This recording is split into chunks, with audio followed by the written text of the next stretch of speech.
हरे Krishna +1 class बच्चों, आगे हम फिफ्थ लॉ पढ़ेंगे। ठीक है, 4 लॉ हम कर चुके हैं लॉ ऑफ केमिकल कम्बिनेशन के। फिफ्थ लॉ में देखो एवोगैड्रो लॉ, ये एवोगैड्रो लॉ ने क्या बोला, Avogadro propose that equal volume of gases, जिन गैसेस के पास इक्वल वॉल्यूम होता है at the same condition of temperature and pressure. Condition ये है कि टेम्परेचर और प्रेशर क्या रहना चाहिए, सेम रहना चाहिए। सो बहुत सारी गैसेज हैं, जैसे हाइड्रोजन है, नाइट्रोजन है, ऑक्सीजन है, और उनके पास इक्वल वॉल्यूम है सबके पास। जैसे एक ऑक्सीजन के पास भी 2 वॉल्यूम है, हाइड्रोजन के पास भी 2 है, और क्लोरीन के पास भी 2 वॉल्यूम है। ठीक है, सो इक्वल वॉल्यूम होते हैं ना जब सभी गैसेज के पास, तो उनके पास इक्वल नंबर ऑफ क्या होते हैं, मोलिक्यूल होते हैं। Equal volume of all gases के पास इक्वल नंबर ऑफ मोलिक्यूल हुए करते हैं। कंडीशन क्या है, same temperature and pressure. So for example, जैसे if we consider the reaction of hydrogen and oxygen to produce water, जैसे हाइड्रोजन और ऑक्सीजन दोनों मिलकर क्या प्रोड्यूस करते हैं, वाटर। सो यहाँ पर एग्जांपल दे रखा है, जैसे हाइड्रोजन के तो कितने, यहाँ पर कितने वॉल्यूम है, 2, और ऑक्सीजन का कितना वॉल्यूम है, 1। सो 2 वॉल्यूम ऑफ हाइड्रोजन कंबाइन होंगे किसके साथ, विद 1 वॉल्यूम ऑफ ऑक्सीजन के साथ, और क्या देंगे, 2 वॉल्यूम ऑफ वाटर वेपर्स देते हैं वो। ठीक है, without leaving any unreacted oxygen, oxygen का कुछ अंश रह नहीं जाता, वो सारा का सारा कंज्यूम हो जाता है। ठीक है, क्या रहना, unreacted oxygen, without leaving any unreacted oxygen, oxygen बचती है वो सारी की सारी कंज्यूम हो जाती है। नेक्स्ट पढ़ेंगे डाल्टन्स एटॉमिक थ्योरी। आपके लॉ ना 5 हो चुके हैं बच्चों। सो डाल्टन ने भी एटम्स के ऊपर एक्सपेरिमेंट किया था, डाल्टन ने थ्योरी दी थी, इसलिए अपना नाम दे दिया डाल्टन्स एटॉमिक थ्योरी। तो इस थ्योरी के जो मेन पॉइंट्स हैं वो क्या क्या, matter consist of indivisible atoms, matter के पास इनडिविजिबल एटम्स होते हैं।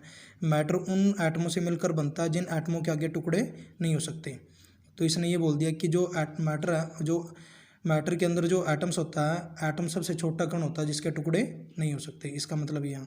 नेक्स्ट पॉइंट पढ़ेंगे, all the atoms of A given element, कोई गिवन एलिमेंट्स के जो सभी एटम्स होते हैं, जैसे आयरन का एटॉमिक मास 56 है। सो जितना एटॉमिक मास होया करता है ना, उसके अंदर उतनी ही एटम्स होती हैं। सो जितनी भी एटम्स होती हैं एलिमेंट की, उनके पास आइडेंटिकल प्रॉपर्टीज होती हैं, एक जैसे ही गुण होया करते हैं सभी एटम्स के पास।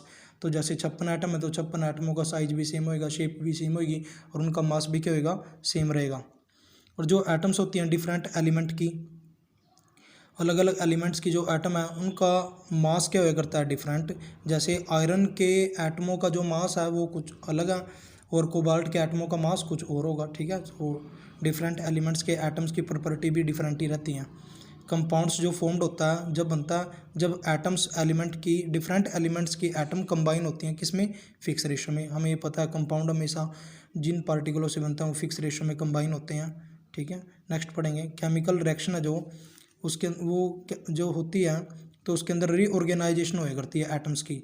एटम्स दोबारा रिएक्शन होने के बाद दोबारा फिर एटम्स का यूज हो सकता है। ठीक है, तो इसका मतलब ये है कि एटम ये नहीं है कि एक बार रिएक्शन होगी तो एटम खत्म होगी, नो, एटम को ना तो बनाया जा सकता ना ही नष्ट किया जा सकता। सो वो दोबारा दोबारा यूज होती रहती है। अब एटॉमिक मास को पढ़ेंगे। एटॉमिक मास क्या होता है, एटॉमिक मास क्या होता है, देखो एटमों का मास, एटॉमिक मास, तो जितना एटॉमिक मास है उतनी एटम्स होती हैं। तो ये क्या हो रहा है, ये क्या कह रहा है, मतलब it is the number of times of an atom, ये एटमों की संख्या होती है, किसी एलिमेंट्स के एटमों की संख्या होती है जो कि हैवियर होती है किससे, then an atom of carbon taken as 12। जैसे कार्बन का मैं एटॉमिक मास 12 लेता हूँ ना, ऐसे ही किसी एलिमेंट्स के एटमों का उतनी संख्या होती है, उसको क्या बोलते हैं, एटॉमिक मास। तो एटॉमिक मास हम जो लेते हैं वो एग्जैक्ट नहीं होता। ठीक है, हम रिलेटिव एटॉमिक मास लेते हैं, जैसे हाइड्रोजन का 1.00 समथिंग है। ठीक है, सो फिर भी हम हाइड्रोजन का ना 1 लेते हैं सिर्फ। ठीक है, ऐसे ही कार्बन का जो कितना 12.00 समथिंग है, सो मैं 12 लूँगा सिर्फ। So it may be noted that जो एटॉमिक मास होता है वो ऑब्टेंड होता है, हाँ, जो ऊपर ऑब्टेंड हुआ है वो क्या हमारा रिलेटिव एटॉमिक मास है। ठीक है, note the actual mass of the atoms, actual mass नहीं होता वो। एटॉमिक मास यूनिट क्या होती है, जो एटॉमिक मास यूनिट का मतलब एक, जैसे सोडियम के ये कार्बन के, जैसे कार्बन के एटॉमिक मास 12 है, सो एक एटम का मास कितना होगा 1, सो यूनिट का मतलब कितना होता है 1। सो अगर मुझे एक एटम का मास निकालना है कार्बन की, और कार्बन का एटॉमिक मास टोटल कितना है 12, सो एक का कैसे निकालूंगा 1/12 हो जाएगा। तो ये यहाँ पर लिख रखा है 1 एटॉमिक मास यूनिट जो AMU है वो किसके इक्वल होती है 1/12 of the mass of an atom of carbon 12 isotope. 12 isotope इसलिए बोला क्योंकि कार्बन के 3 आइसोटोप्स होते हैं, सो 12 वाला ही लेना हमने।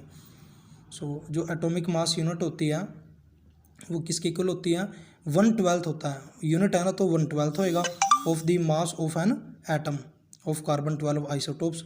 सो इसको यूनिफाइड मास भी कहा जाता है, जो एक एटॉमिक मास होता है, यूनिट एटॉमिक मास। सो आज के लिए इतनी है बच्चों, हरे कृष्णा।